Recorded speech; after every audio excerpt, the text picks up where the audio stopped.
Today, CVN is punching the bag in Glendale at the 3J's farm. And we are talking to one of the directors, Jimmy Wilford, who is also a development practitioner and a farmer by passion. Jimmy is doing a lot of things here. They have recently harvested 1 million onions. They are doing cattle ranching. They have pigs. They have road runners and a whole lot of other things. Let's enjoy the show. So you see, after possibly doing some rounds, and maybe before doing some rounds in the morning, I wake up, do some workouts, then I'm joined by the guys to go to the field, to do what needs to be done in the field. So it's part of what we do at 3Js, eh? It's part of what we do at 3Js. 3Js. Mm. Who is Jimmy Watford? Jimmy Wilford is Jimmy Wilford is a child of a farmer, of a farm worker. He's a child of a farm worker. I grew up not far away from here where I was born, more than 4 decades ago. My father was an employee at Glendale Estates, so that's where I grew up, and I've evolved over the years to become a development worker, at the same time also a farmer. Yes, and I still have that passion of development and trying to find ways of filling in the gaps on what I observed as inequalities as I was growing. And as I got to know later on, there were so many inequalities that I witnessed. So I just evolved over the years and started doing what I'm doing, and which is also extending to this farming, which in my view, in my vision as well, is part of finding ways of addressing the inequalities that are there, where if you look at the team that I work with here, trying to ensure that how do I ensure that there is so much empowerment on their side, empowerment on their side, yes. Okay, so you want to tell the audience is that Jimmy Wilford, you were born and bred in Zimbabwe? Yeah, I was born and bred not only in Zimbabwe, in the farming communities of Zimbabwe. Yes, I was born and bred in the farming community of Zimbabwe, and as a lot may know, that there was rearrangement of the farming community, especially around the 2000, when there was the land redistribution, land reform. So I grew up in the farming community in Zimbabwe. And Mukoma Jimmy, what crops do you major on? Or before we go there, you are the director of an organization called Wford. How do you balance between Wford and being on the farm? Well, I'm a weekend farmer. I have a team that I work with here at the farm. Not a cell phone farmer? I'm not a cell phone farmer. That's why I'm here, and you are here with me. I have a team that I work with here.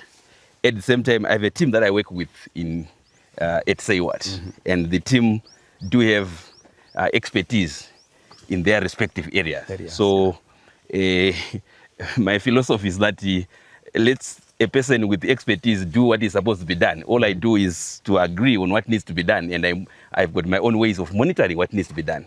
So just like here, there are those people that are supposed to be taking care of the maize, and they are good at that, and I allow them to do that. At the same time, I can come here every weekend to monitor what is happening. Every weekend, I find myself at this place. So what crops or animals do you have at the farm at the moment? Generally, so far, a lot has been evolving under 3Js. And currently, we do have the cattle. I think we've got close to 32. And then we've got the road runners. And then we've got a piggery project. And then we do have maize. We're not doing much of maize. We are moving away from doing much of maize because we feel that it's so expensive, given that we don't have too much space here. We realize that for us to be productive with maize, we need a lot of land. So 3J's land is less than 10 hectares. So you can't talk of having maize under under 5 hectares, because the less than 10 hectares that I'm talking about is not all arable. We've got a space that is not arable, and it's a hectare that is not arable, and some places are swampy, so they're not good for maize. It can be even expensive to grow maize under such kind of an environment. So we do maize just for our consumption, for the team that I work with consumption, and also possibly when we want to supplement our stock feed for the road runners, something like that. Yes. Okay, Mkoma Jimmy, you are keeping on referring to 3Js. What is 3Js? 3Js is the name of this farm. That's the name of this farm, and the name comes from the name comes from the family. There are 3 Jimmys at my place. I'm the first Jimmy. There is the second Jimmy. There is the third Jimmy. That is the Jimmy the first, Jimmy the second, Jimmy the third. I see. Yeah, so we are the 3Js. Huh? Then we also have somebody else in that family, but the name Chantel, she's part of the 3Js as well. Yes. Okay, no, that's okay. Yes. Mkoba Jimmy, before we dwell too much into what you are doing here, I always ask farmers this question. Did you have a conversation with Chantel that we are acquiring land and we spend most of our times there, and how did she receive that news? How did that conversation go? She has been part, or she is part of so many decisions that I make. So as I was sharing with her about the thoughts of the farm, firstly, they were still very young. We are talking of 2017. They were young. They were I think she was in high school, and she was already appreciating the conversations, or comprehending the conversation that we'll have. So even up to now, she has assured me of her support, and once in a while I joke that you guys, I wouldn't want to have a situation whereby when I'm dead and I'm gone and this thing can be dead as well. So every now and again she keep assuring me that, Daddy, I will make sure that this is functional, even if you are gone. Even if all these guys doesn't want to go to the farm, I'll be going there to the farm. So the same goes with the 2 Jimmys, the other Jimmys. I make sure that every time they are here, they will be part of what will be happening here. We make sure that when we are here, when we sleep here, we wake up in the morning, we come and assist the team here in terms of cleaning the pigsty, yeah. the pigs. You know that. So Mkoma Jimmy, you are living in 2 worlds. Yes. The one world I assume is in Harare. The other one is here. Vana munotombo itaoka strict kuti handi kumunda ere zvinofamba sei? I don't have a strictness. Otherwise, if they pick that I'm here like now, they will ask, how did you live with? How did you left us behind? Why have you left us behind? So actually, we spend a lot of our time here. We spend a lot of our weekends here with the boys. That's why, as we have seen at the residence, we made sure that the residence is comfortable for everything else. It's comfortable for everyone else.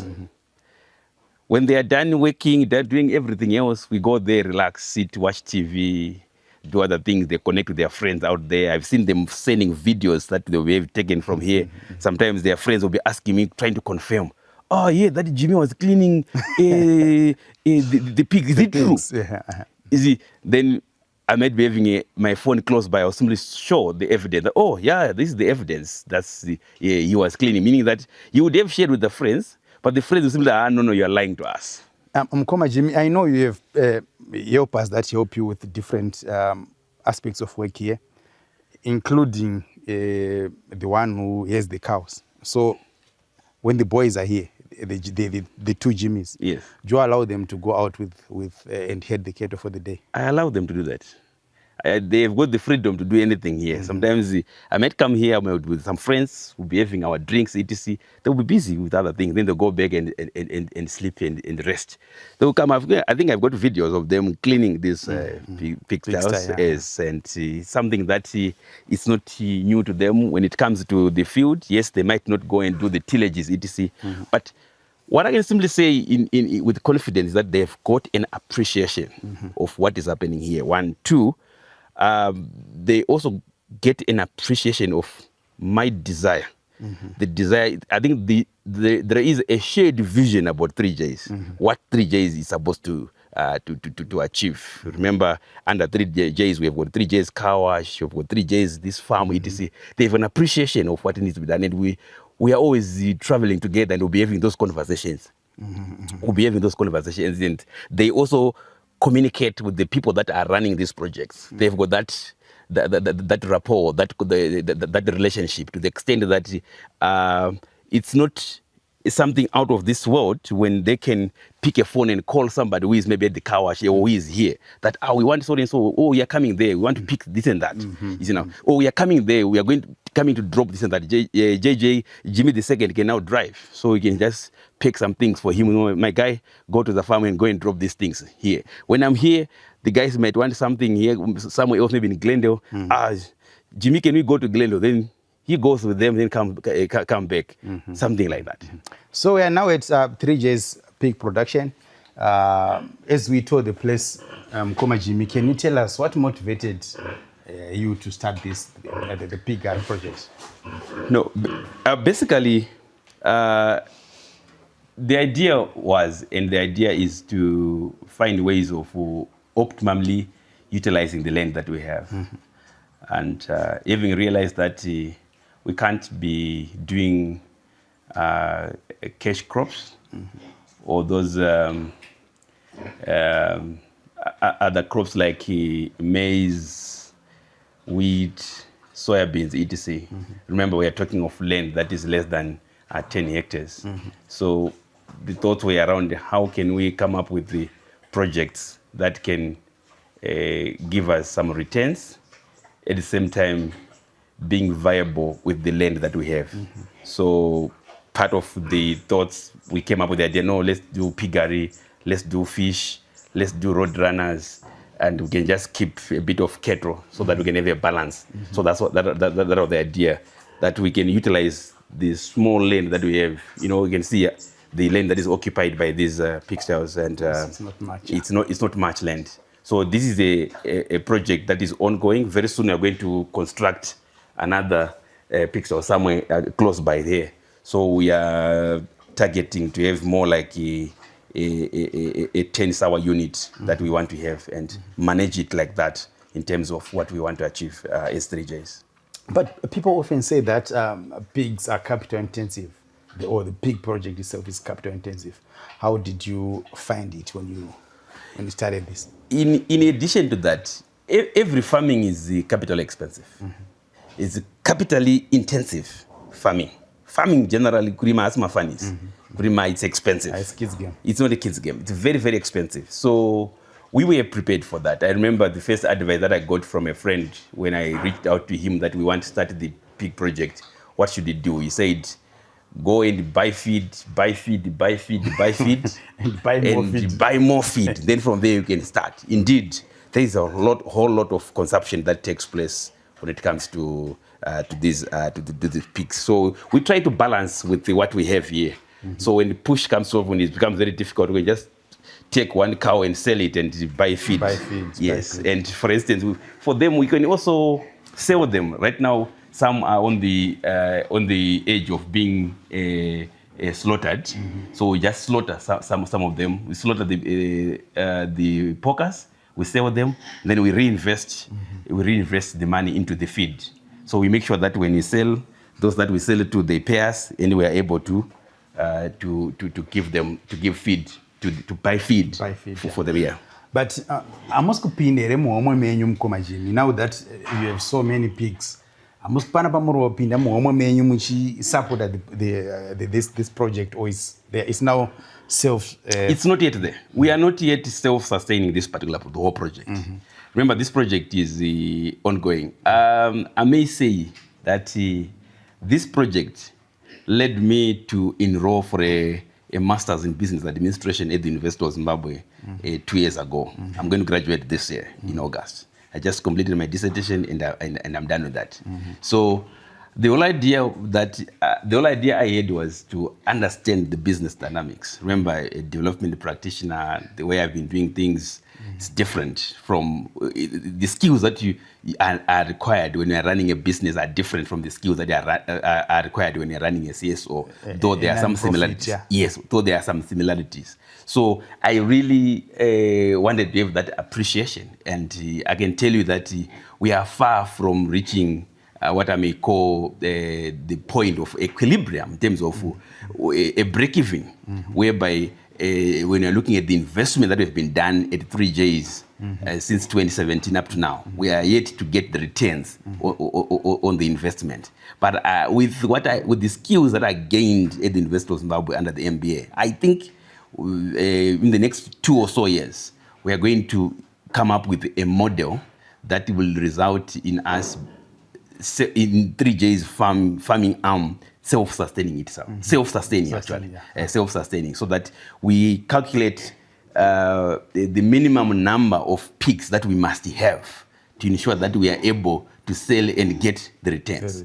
So sometimes the cost of looking after 5 pigs might be equal to the cost of looking after 10 pigs, meaning that definitely your returns will be compromised and you can end up digging deep into your pocket. Farming is expensive, it's addictive, so sometimes you get into your pocket unknowingly. I sometimes tell colleagues that you need to be financially illiterate to think that farming pays. If you argue with me that farming pays, all I can ask for you is bring me your books. I want to see your books. I want to see your expenses versus your expenses versus what you got at your income at the end of the day. And are you costing everything? Remember, I said I'm a weekend farmer.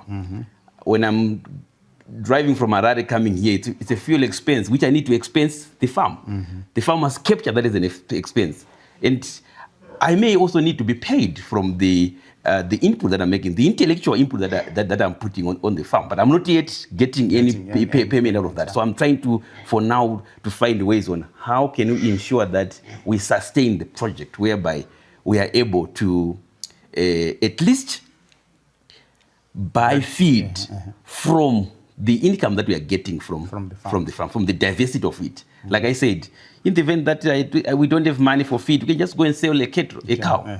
Maybe you can sell 1 or 2 of them, then you buy feed that can sustain maybe for a month or so. I like it when you say that farming is addictive to the point that you might end up dipping into your pockets unknowingly, because you want to maintain a certain standard. But how easy is it to rear pigs in your experience, the experience that you have so far? I think it's easy. All you need to do is just to pay attention to the basics, to ensure that there is water, there is feed, and you take care of the pigs just like you take care of a child. A child needs water, food. The environment must also be clean in a way. The environment must also be clean. It must be cleaned regularly, and there are basics that are required for pigs. All you need to do is to follow that. How do you follow that? And then that way, in my view, it becomes very easy. It's a sensitive animal, but it's something that it can be managed. You said that you enrolled for an MBA, business-related masters that you're doing with University of Zimbabwe, and you're set to graduate very soon. Did you, by any chance, do something similar in terms of agriculture? No, I just grew up on a farm. Maybe I can say yes or no, because firstly, I grew up on a farm. We saw these things happening. Then secondly, at high school, I did agriculture up to Form 4. Just that. But from there, I never did anything. I was never anywhere near a classroom that was teaching anyone about farming. About farming. Yeah. Farming in general, and the pig rearing in particular.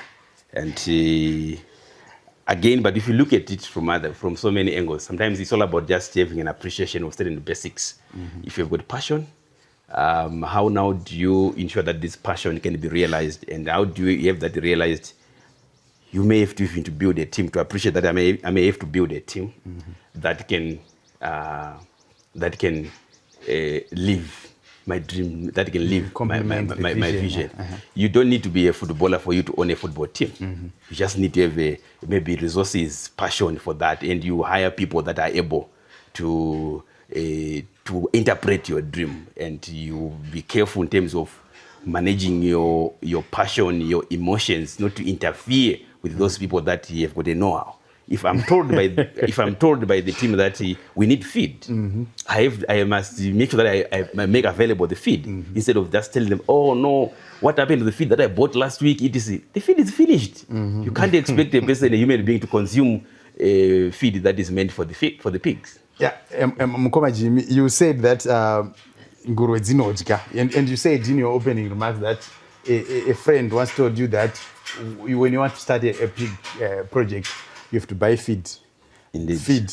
Yes. Feed and more feed. Yes. So when you started this project, I don't know with how many pigs, and when the team that takes care of the pigs tell you that Mkoma Jimmy, we are running out of feed, how did you feel in those moments? This is your first time doing pigs, and maybe within a week or within 2 weeks, you know, when you're excited about something, or sometimes you don't feel it.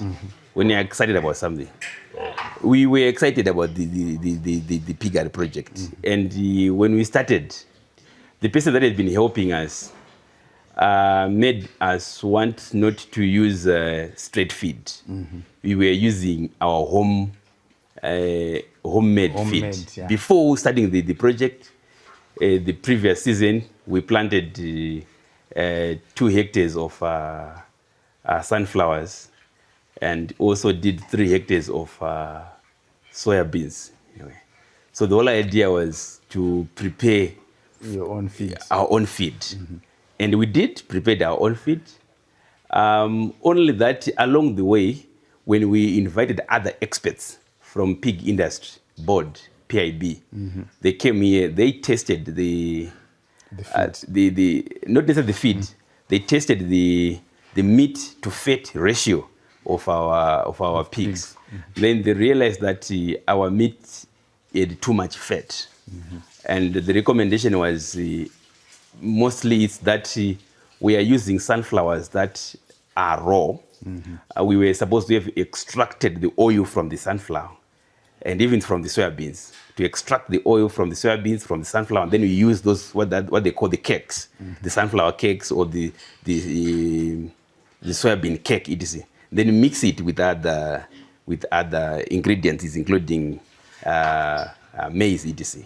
So we had to stop doing that immediately, and we went for the straight feed. Straight feed is expensive now. So we went for the straight feed, and when we went for the straight feed, indeed, the meat fat ratio improved a lot. Even up to now, we are using straight feed. We are yet to understand the gist around the growing our own soybean. Remember, this is a less than 10 hectare plot.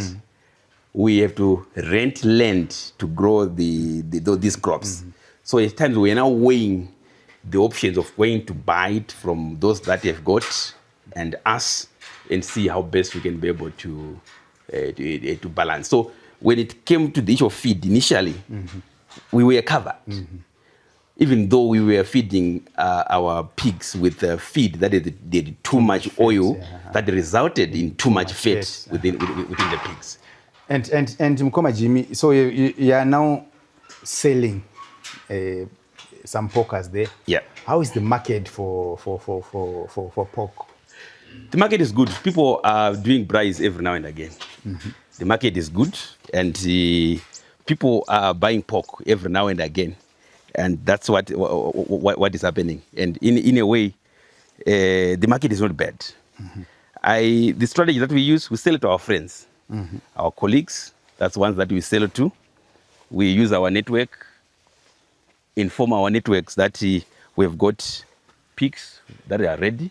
Then we use that then we sell that to our colleagues when it's ready as pocket. We normally sell them when they are around 18 weeks, 18 to 22 weeks thereabout. we have to sell them at that point. So does this signal that if this project grows, there is potential for even in terms of markets, there is a ready market for that, in terms there is potential for profits? Yes. You may have observed currently that there are so many food outlets that are mushrooming in Harare. So many food outlets, meaning that the market for anything to do with food is never short. The whole idea now is how is that market being sustained within the broader economy? And we are looking at people going out for some barbecues, some braais every now and again. We are just coming from the festive season. Yes, of course, kids are going back to school, and the market can also be schools. Schools may also, there are those schools that try to do piggery, but upon closer look, they realize that they are running into losses, and they opted to buy from those that have got expertise in growing this pig. So I can say, in terms of market won't be that much of a problem. Market is there. All we need to do now is how do we improve the quality of the pork, such that when we take it there to the market, it becomes even easier. Mkoma Jim, we have seen your the pig project, and here fenced is a what seemed to be a fish project. Yes. Tell us what happened. Why did you abandon this project? This is a failed fish project. This project failed, and we made a decision to put it on hold after we made some observations that there are things that were not adding up in terms of the investments versus what was coming out of the project. So we made a decision that we need to put it on hold and re-strategize. Initially, you find that we were using dam liners. So for these dam liners, they've got a lifespan that they do have. So the dam liners of these 3 ponds, they were a little bit stronger. I think we've made up of heavier, they call it macrons, and it was better that way. But the other dam liners, we were shortchanged by the suppliers. They gave us dam liners that were not strong. Yeah. So that really demotivated me from proceeding with this project. And we are in the process of contemplating on what kind of a dam liner should we use. Should we use plastics? Should we use cement? Should we build using bricks and all those things? So we are still making some considerations. But I'm certain that before the end of 2026, we'll have resuscitated 3 fish ponds. Because when they were made to proper specifications. And something that is very interesting about these 3 ponds, these 3 ponds were made by local guys here. Local guys here they were coming here doing this work, and they did it very well. And sadly, later on, after coming across some people that have been seeing the project and wanted to come and do the same with the 2 guys who came to put up those fix and supply, I was not there to monitor them. The next thing I hear that they've finished putting up 1 fish pond, and I was surprised. Finished in just 2 days. I was surprised. So later on, we realized that the fish pond was leaking, and later on, furthermore, we realized that the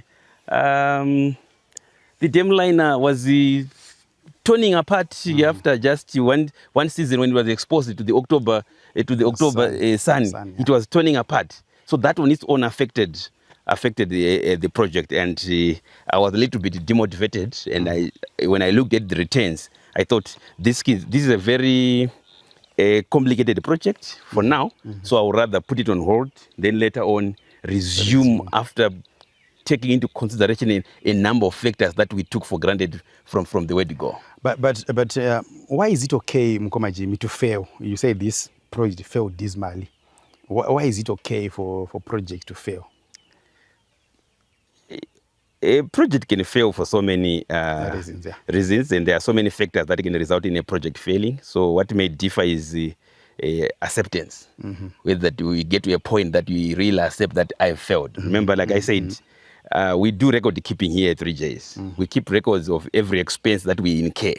So at the end of the day, we do the calculations. You put, say, if you are to follow the science, this is more like a 20 by 10, a 200 square meter pond. And the 200 square meter pond, they will tell you that you need not to have more than 5,000 fish in there. You need not have 5,000. I think maximum is 3,000, if I'm not mistaken. It's been a while before I interacted with the literature of this. About maybe 3,000 to 5,000 fish in there. And when you bring those fish here, they don't count them one by one, but they are fingerlings. Very tiny. You cannot count them one by one. If they tell you that there is 1,000, you have to believe that there is 1,000. So if you bring here each pocket will be having 500. They will tell you that each pocket there is 500. So if you bring about 10 pockets, you simply conclude that I've got 2,500. If there are maybe 12, I've got 3,000 fingerlings. You have to believe that. Yeah. You can't prove or verify that. You have to believe that there are 3,000. Then you put them in here. So at the end of after maybe 6 months, remember you harvest fish after 6 months. And after 6 months, there is no way again you can count that this is 3,000. You see now. So at the end of the day, when you sell them, however you want to sell the fish, you now need to take note of how much came out of that versus what you have to input. So yeah, that's when you can realize that, oh, there is something wrong there. But Mkoma Jimmy, would you know on average how much did you spend on this project? I will need to go back to the records and check. But all I know is that for the fix and supply of that 200 square meter fish pond, I think by then around $600, right? $600 just for the fix and supply of including the fish. No, without the fish. Then you have to go and buy the fish. So where are you getting the courage to start again this project? Did you see something? Did you see that there is the courage to go back and resume this project is around the desire for 3Js to have diversity. One thing that I've noted with the farming, especially when you are farming, if you have got a limited space like we do here, we have got less than 10 hectares here. So the idea now is to have a little bit of something, then find a way of commingling the resources. Interconnectedness. Yes, commingling of the resources, interconnect. What comes from here feeds into this feed. Trying to come up with that maze. That's where the courage is coming from. Okay, we have got fish. How are we going to ensure that this project goes ahead? And we are still going to test the myth that is around the what do you call that? The dung that comes from the pig. The waste from the pig. How can we have waste from the pig?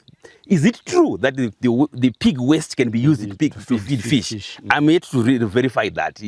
People have said those things. People have got an appetite of saying so many things that they cannot even prove themselves on the ground. So I'm yet to prove that. But at the same time, we need also to verify how many pigs do you need for you to have significant waste that can be able to feed into, accommodate be it the fish or the biogas. You can talk about pig waste going into biogas, but you cannot do biogas project when you have got 5 pigs.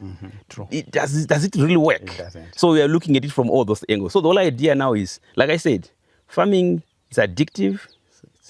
It's addictive, expensive. So it's the addiction with the fish farming that, I still have those fish ponds. How can I resuscitate the infrastructure and do something slowly and try not to expect too much and manage what will come out from there, and possibly we can get something better. And the other thing is that there was a time that we took for granted. There are those birds that would come and pick fish here. We took that for granted. And some time, I guess, we were victims of that. That they would come, feed on our fish, us unknowingly. They would come, there will be a lot of them here. But these days I can't see them. I can't see those birds because there is no this fish project. So when we are now resuscitating this, we need to look at it from that angle again. How are we going to ensure that these those birds, when they come here, we scare them away, and they don't get to disturb or to feed into our fish. So Mkoma Jimmy, this project, the fish project, requires a lot of water. We want to talk about the water situation at the farm. Yeah. What's your source of water here? Indeed, farming requires the water. Without water, you cannot do farming, you cannot sustain farming. So the farming at the 3J is sustained through bore water. We have got 2 bores here at 3Js, and the first one has got a huge capacity. The capacity is just too good. Then the second one is just to complement the first one. So the second one is powered by solar. In case we do have seen instances where we can have electricity fault, power outages, yeah. So we will need now to use the solar bore to assist us to cover the essential, especially the fish ponds, because you can't do fish without water. You have to regularly change the water. If the water gets dirty, it becomes the fish can die immediately. Actually, it's sensitive to that. Yeah. So basically, we are making use of 2 bores here at 3Js. So you've never run out of water? No. We have never run out of water. Where we might have problems, the energy. Because for the first bore, our major supplier, we've got a 7 horsepower. So sometimes we can have electricity fault, maybe for 1 week or 2 weeks. So that means we cannot pump water from there. So the other one, they've got a small pump that uses a solar energy. So yeah, that's what I will go about it. Okay, so we are now at Mkoma Jimmy's Road Runner project. But you know, before we talk about the Road Runner project, Mkoma Jimmy, I was fascinated by this solar geyser that we have, and it's for your staff, the helpers here at the farm. And this is the first farm where we have visited, we have seen such. Why is it important to keep your staff in a comfort zone, or why is it important to motivate them?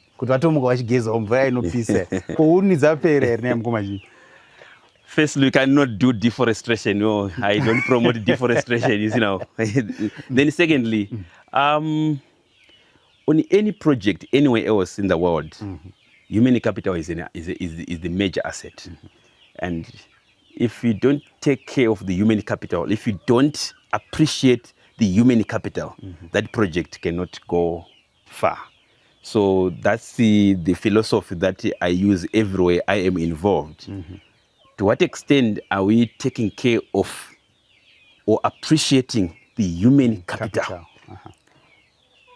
Yes, the human resource, but it's important to note that this is the human capital. So if that human capital, there are basic things that are needed for a human capital, for a human being, including that comfort of water, etc., and all those things. And it's not expensive to put up a solar geyser, but it's important that they have the solar geyser. We've got free sun here, and we've got water. So it's important for them to also have warm water.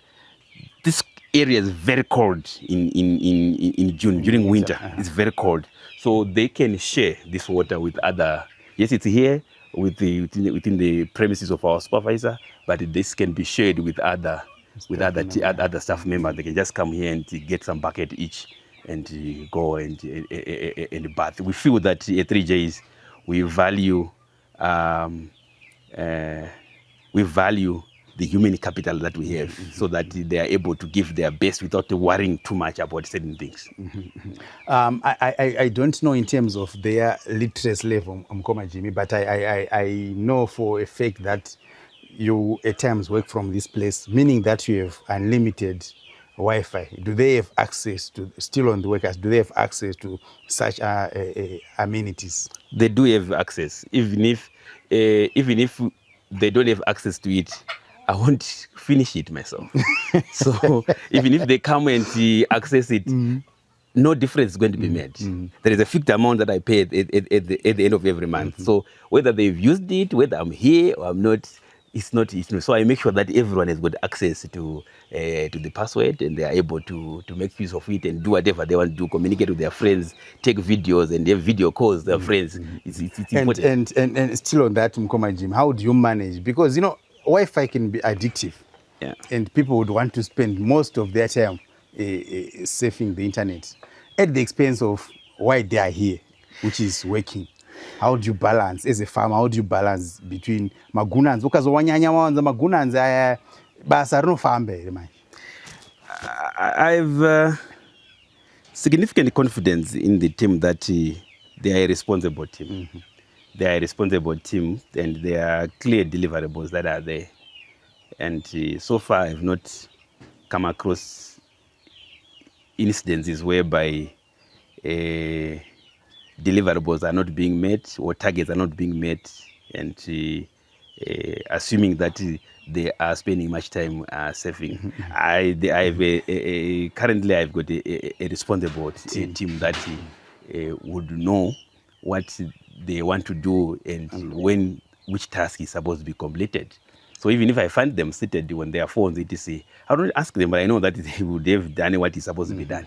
The problem comes maybe when we see certain things not being done, etc. But regularly we do have conversations around being responsible. So the idea is for us to ensure that they are responsible, just like to ensure that they are chickens here. We do have a way of saying, no, guys, it's after such a time, we slaughter our men for us and all those things. Otherwise, without that, we find that we'll come here one day and then we don't find any chickens here. On to the Roadrunner project. Why Roadrunners? Why do you have Roadrunners here? Well, firstly, for the fun of it. For the fun of it, and also to also feed into those people that now want to eat healthy. There are people now who no longer want to eat those broilers. They prefer roadrunners. So this is how this project came about as well. And even looking at its sustainability. It's a project that is sustainable, and it's not that very complicated as compared to broilers. These can be had Mashonas. Yes, they've got other breeds that came through other means, etc. But they are resilient in terms of the weather conditions. In winter, sometimes it's very difficult to grow broilers. You may need to improve your heating system and all those things. But with these ones, we won't have such kind of problems. Though, in winter, when it's now very cold, they will not be laying some eggs. Like now, because of the rains, and that the rains comes with the cold, you see. So there won't be they won't be laying some eggs, or the egg production goes down. So for us now, strategically, we don't give that feed which aid them to be laying eggs. We just give them ordinary feed for now until we get to the point around April. Then we start giving them the feed that aid the laying of eggs, and we start producing our own chicks. We actually have even a small hatcher that is here with a smaller hatcher. So when they'll be laying eggs, we'll put them in a hatcher. After 21 days, we'll be having some chicks here. So Mkoma Jimmy, do you have of the helpers that you have here? Do they specialize? One is looking into poultry, the other one is into pigs, or vanongosanganisa? We don't really do specialization because we want everyone to know what happens at every unit. We have got that dysfunctional unit, the fish unit, the piggery, the cattle, these road runners, and the onions, right? The crops. Mainly crops, we are now mainly focusing on onions, right? So we find that we've got a general supervisor who looks after everything else. We give some tasks under each and every unit. Yes, we have somebody who is dedicated to heading the cattle. And in the event that this person is not around, we can pick any of the guys from other units to go and spend time with the cattle. So we try to make sure that we bring in experts here like when we bring in somebody from Pig Industry Board, PIB, when that person comes here, everyone goes there. The whole team goes to spend time at the with the pigs unit, at the piggery unit, and they'll get trained on what needs to be done. One of them is ill, one of them is attending to a family business elsewhere. We must be able to ensure that our pigs are not are taken care of. So we train everyone on everything. When we bring somebody to train us about these chicken roadrunners, everyone will also be involved. But we make sure that the supervisor is also having those is paying more attention to that, so that after these experts have gone, the comprehension capacity differs and the literacy level differs as well. Then the supervisor now make sure that the supervisor is retraining others, re-guiding others, guiding others, providing leadership to the team. But generally, everyone is supposed to know what happens where. It's all about knowing that, guys, we are supposed to be feeding these chickens at what time. We are supposed to be feeding fish at what point. We are supposed to be going to the pigs at what point. Something like that. So ultimately with this project, the vision is to make profit out of it. Yes, to make profit, and we are making profit. You are making profit out of it. But ndotombofunga zvangu panapa ndikati mukoma Jimmy, the director of a very big organization. Saka munotomboti kune madirector biyangu shamari ndaita huku kunogero. How do you market your produce? We just check. We are friends. Remember, we are friends. We text each other.